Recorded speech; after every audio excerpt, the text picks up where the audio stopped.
I got my friend's sister pregnant, but she lied about it. My parents disowned me, but now that they know the truth they are pleading with me. Okay, so here's the thing, I need to get this off my chest because my life became a total wreck around a year ago. Let me begin at the beginning, because believe me, this is one of those situations where you're just sharing this on Reddit, but I suppose that's what happens when your family goes crazy, and you're left wondering, how did this even happen? My friend Dave has a sister named Jenny. Both of them have been in my life for years. It's nothing big, is it? We all grew up in the same area, and occasionally hang out. Jenny was never quite like the others. I don't mean to come across as cruel, but she was dealing with some mental health issues, to be honest. It wasn't struggled, but Dave never mentioned much, and I didn't ask anyway. Jenny unexpectedly called me a year ago to tell me she was pregnant. Okay, that's cool, except she claims I'm the father. My brain just short-circuited at that moment. Don't know what you're talking about, but there's no way I'm the father. We've never been close like that. However, she simply repeated it repeatedly, as if I were going to magically recall a night that never occurred, to put it mildly. It was strange, though I was secretly freaking out. I tried to stay calm, thinking perhaps this was a result of her mental health issues, or something. This is when things start to go wrong. A prenatal paternity test. Even though I was sitting there thinking, if you're so sure it's my kid, why wouldn't you just take the test and prove it? It was a guilt trip city. And I wasn't buying it when she said things like, you need to be there for your child and you're abandoning us before the baby's even been born. So I made it clear that I would not sign anything if she didn't take the test. Drama begins. My parents found out a few weeks later. My parents have this whole traditional values thing going on, and the moment they learn about the issue, they lose it, like totally lose it. I still love them, though I'm just standing there trying to speak, but they're not listening, and they're calling me names and calling me a shame and a deadbeat. They wouldn't listen to me when I told them, Mom, Dad, this isn't my kid, Jenny's just making stuff up. There were many ugly arguments after that, and I'm still upset about things that were said that I probably can't take back. Despite my repeated assurances that it wasn't my child, my parents persisted in pressuring me to act morally and become a father. They didn't care because they saw me as already guilty. They said they couldn't believe I would refuse my own child and that they didn't raise me to be a deadbeat. More bizarre, yes, she allegedly became pregnant while spending a month at a friend's house. My parents dismissed this when I brought it up to them. People make mistakes, they stated. Yes, this was more than a simple error. This was a serious charge that might destroy my life. At this point, Jenny is approximately 6 months pregnant. The entire family has now turned against me. Every phone call, text message, and family meal revolves around the idea that I was going crazy. I felt like I was in a bad dream, and no one took me seriously no matter what I did or said. Fortunately, most of my friends supported me, but even a few began to have doubts, like, are you sure, man? Maybe you don't remember something. My parents finally gave me the ultimatum. They're casting me out of their lives, disowning me, and kicking me to the curb if I don't take charge and behave like a father. Longer be accepted in the family if I didn't comply. After I refused to give in, they disowned me. I was angry, perplexed, and hurt. They believed someone else over me, even though they raised me and were supposed to support me. It was cruel. After the baby was born, things got even stranger. I had to deal with legal issues to get the paternity test completed because Jenny was still refusing. When the results were in, I had no chance of becoming the father, and I felt relief and rage as soon as I held the paper. Finally, they'll see the truth, realize they were wrong, and everything will go back to normal. Money offers and apologies to make things better, and my dad even mailed me several hundred.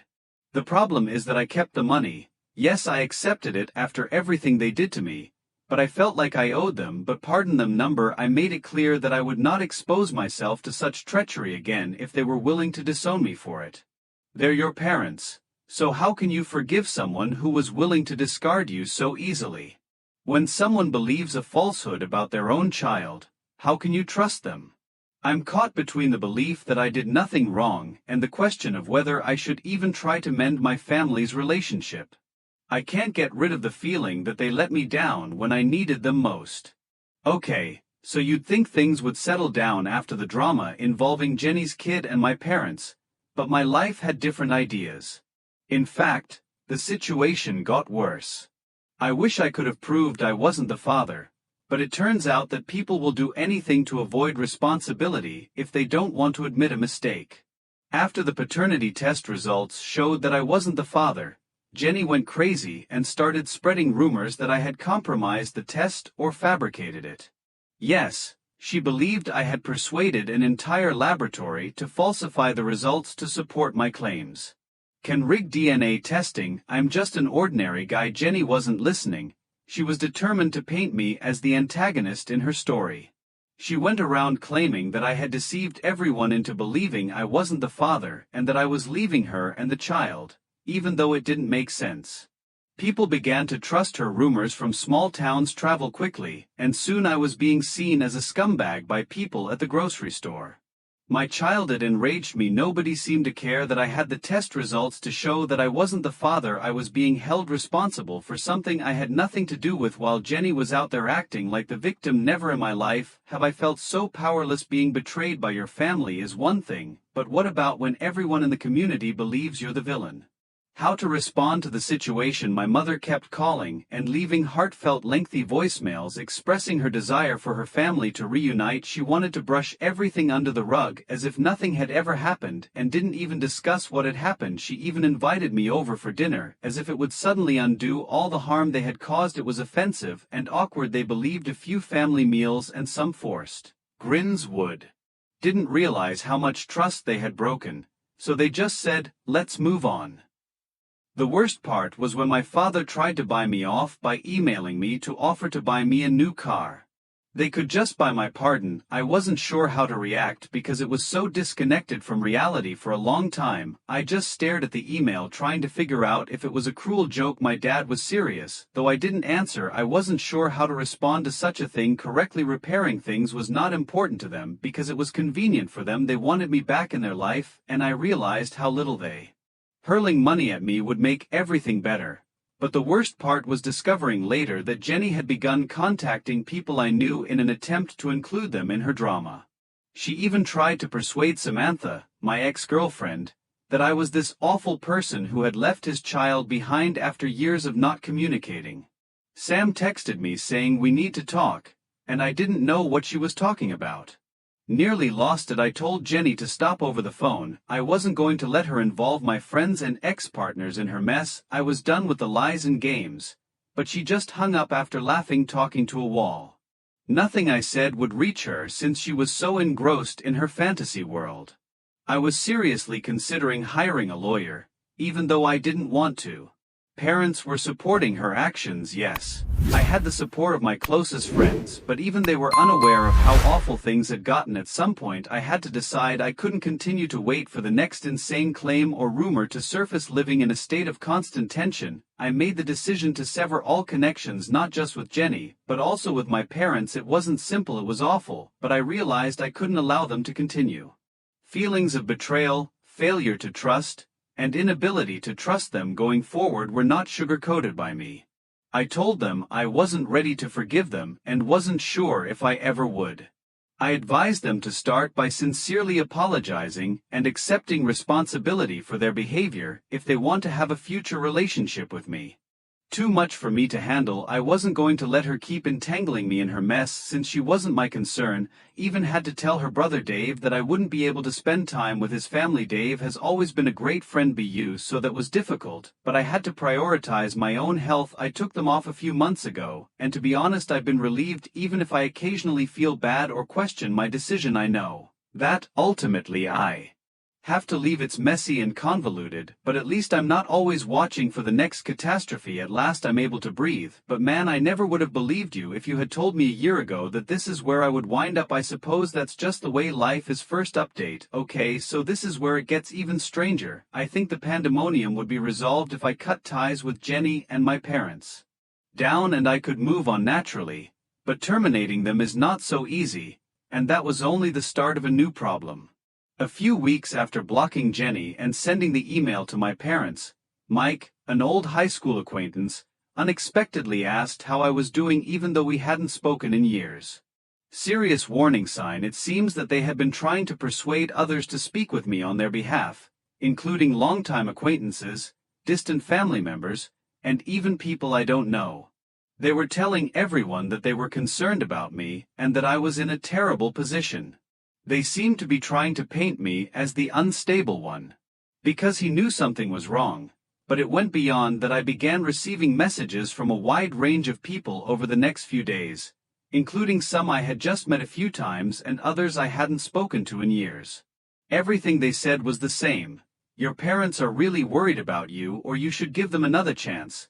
They had convinced everyone that I was the villain in this scenario, that I had lost my mind. Here, waging a full-scale public relations campaign to paint me as the villain while I was trying to move on with my life. I felt like I was in a strange parallel dimension where nothing made sense. I tried to avoid the drama as much as possible, but it kept coming back to me. When they contacted my employer, it was the last straw. Office to tell him I wasn't feeling well. How embarrassing must that have been. One day, with a serious expression on his face, my employer took me into his office and asked me how things were at home. I was taken aback. At first I wasn't even sure what to say. When your boss asks if your parents think you've lost your mind, what do you say? Fortunately, he was really understanding when I told him the whole issue, even if he expressed regret for bringing it. Trying to interfere with my work, they seemed intent on ruining everything for me because I refused to comply with their demands. So I went to a lawyer and started the process, even though I didn't want to. They were interfering with my friends, career, and mental health, so I had to defend myself. Court dates. There was a lot of tension, but I also felt a strange sense of relaxation. I felt like I was finally taking charge of the matter. I will no longer allow them to take over every aspect of my life nor control the story. Naturally, chaos ensued when they learned about the restraining order. In a lengthy guilt-ridden email, my mother told me she never thought her own son would act in this way, and that family should always remain intact.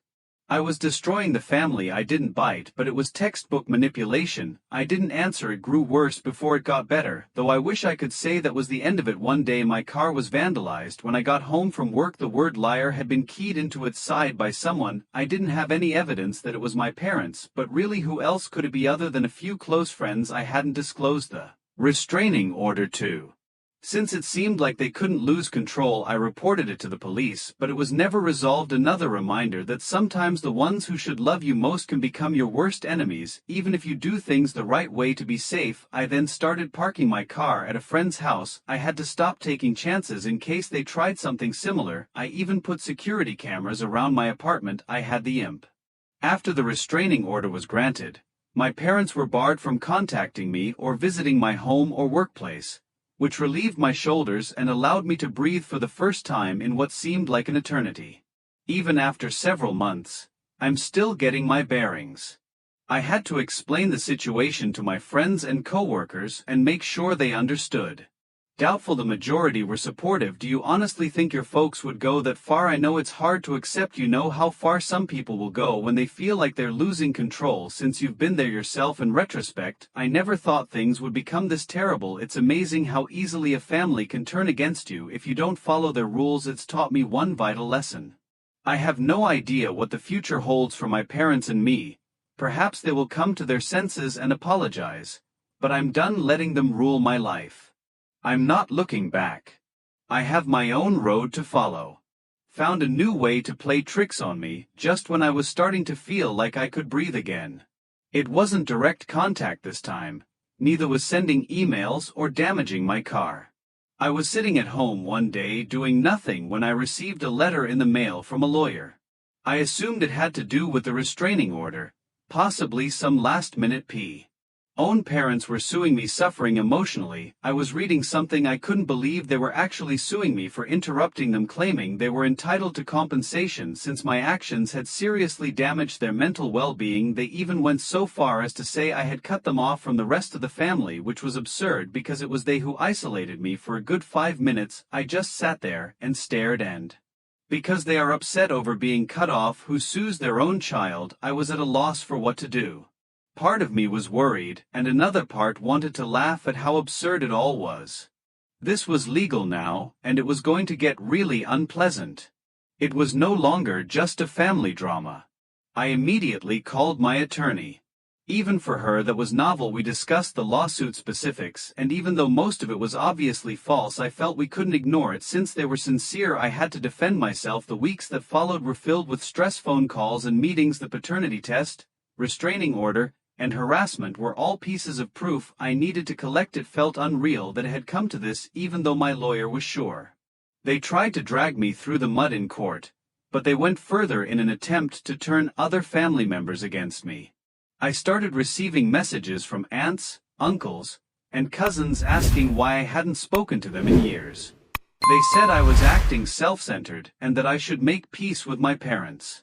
Entire scenario, not just my parents. It seemed like they always managed to change the story and paint me as the villain no matter what I did or how hard I tried to defend myself. Because you set limits, your parents are suing you for emotional distress. How can you convey that to someone who is only hearing one side of the story? I eventually had to cut off even more people. Because of it, I unfriended people on social media, blocked.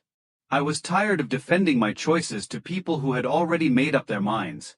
And when the court date came, I arrived with my attorney ready for whatever they would throw at me. It was a circus, and my parents had a full sob story about how they had always supported me and tried to help me get through it. Interrupted them without cause since they were the ones who initially disowned me. It was amazing how they portrayed themselves as the victims. But my lawyer dissected their claims in detail, presenting the judge with all of the proof of their harassment, including the paternity test and the restraining order. By the end of it, you could tell the court wasn't buying their story, and it was awful. The judge gave me a favorable ruling. Lawsuit was dismissed and my parents were ordered to pay my legal bills. But it didn't feel like a victory because there was still a lot of aftermath to deal with, and it seemed like I had just left a nightmare. My parents wrote me a long, heartfelt letter in which they expressed their regret for everything, their desire to make things right, and their inability to do so. Answer: and it was the same guilt-tripping rubbish they had been doing from the start. I had already decided that I would not return. A person can only endure so much until they are forced to leave permanently. Indeed, it was painful no matter how terrible things become. It's not easy to cut off your family, but there are situations when it's essential for your mental health. No matter how much they pretended to love me, I couldn't allow them. Love to continue contaminating my life. That's where I am at the moment. I'm moving on. The restraining order is still in effect, and the case is behind me. Although it hasn't been easy, I'm learning to live without the commotion and the never-ending worry about when the next catastrophe will strike. It feels pretty damn wonderful to feel like I have some control over my life for the first time in a long time. I have no idea what the future will bring. Perhaps on taking care of myself and repairing the parts of my life they tried to destroy. Though it has taken a while, I am beginning to see the end of the tunnel. Third update. Okay, so if you've been following along, the restraining order and legal issue would put an end to the chaos, but no, my family managed to give me a final surprise. Months after the court's decision in my favor, for the first time in what seemed like an eternity, I was able to concentrate on starting again after severing my connections with everyone who was stressing me out. No letters from lawyers, no sporadic communications from old friends, just quiet. I ran into my cousin Melissa one day while out on errands doing routine tasks like grocery shopping. Close as children, we always got along, so I decided to say hello to her when I saw her. We ended up talking for a while, catching up on work life and other things, when she interrupted me and said, "Hey, did you hear what your parents are planning?" I went cold and asked, "What are you planning?" Melissa sighed and continued, looking uneasy. "Large family reunion. It seems that they have been telling everyone that they hope you and them will be able to reconcile." It was unbelievable to me. They were actually preparing an ambush reunion in an attempt to reintegrate me into the family. They were inviting everyone, including distant relatives, family, friends, and people I hadn't seen in years, Melissa revealed when I asked for more information. What's the kicker? They pretended I was aware. Present. I was enraged. They had made me out to be the villain if I didn't show up, even though I hadn't agreed to anything. My parents' standard tactic was to control the issue, paint me as the bad guy, and guilt-trip me into complying with their wishes. I told Melissa up front that I wasn't going and thanked her for informing me, even though she appeared somewhat conflicted, as if she were falling for my parents. "We just want to fix things" line of reasoning. After everything they had done that evening, I went home and thought about it. I felt compelled to say something, even though I knew I wouldn't attend the reunion. I decided to send my parents a final email outlining everything in detail. I sat down and sent them a brief but straightforward email the following morning. Coerced reconciliation, certainly not in front of a large group of people. I advised them to respect my limits first if they were sincere about making things right, and there was nothing else to discuss until they were able to do it. To be honest, I didn't need a response and didn't expect one. This was the last time I needed to correct the record naturally, though my parents' reunion was meant to be a new beginning for everyone, but I didn't answer. He even said your grandparents would be so disappointed in how you're handling this in an attempt to put me under guilt. That voicemail made me think of all the times my parents had manipulated me and used guilt to get what they wanted, not because I believed it. I left the voicemail unanswered because I wasn't going to let them drag me back into their drama after I finished speaking, but it bothered me for days after that. I thought I was refusing to make peace, and I kept thinking about the reunion and all the family who would be there. I wondered how many of them were receiving the distorted version of my story. Them truly understood the whole story after the reunion. I never heard from my parents again. On Facebook, I came across pictures of joyful grins, family embraces, and other such scenes. My parents were grinning and behaving as if nothing had happened, as if they hadn't just spent the last year trying to ruin my life. Seeing them act. Weeks later, Melissa said that many people were expecting me to arrive and had awkward conversations when I didn't. Some family members even wondered why I wasn't there and why my parents hadn't been more upfront about it. I suppose not everyone believed their story, and I suppose that's the current situation, even though I've been able to put the drama behind me. My parents are unlikely to admit their mistakes, but I can protect myself, live my life independently of them, and focus on the people who truly care about me. It's been a long journey, and I'll admit that there are still moments when it hurts. It's difficult to cut off relatives, and sometimes I question whether I made the right decision, but I knew in my heart that I had to choose me, my future, and my mental health to end this crazy journey. Things may or may not change, but I'm tired of letting my family dictate how I live. For the first time in a long time, I'm doing it on my own terms. Thank you for watching. If you haven't subscribed, please do so and hit the notification bell to stay updated with more shocking real-life stories.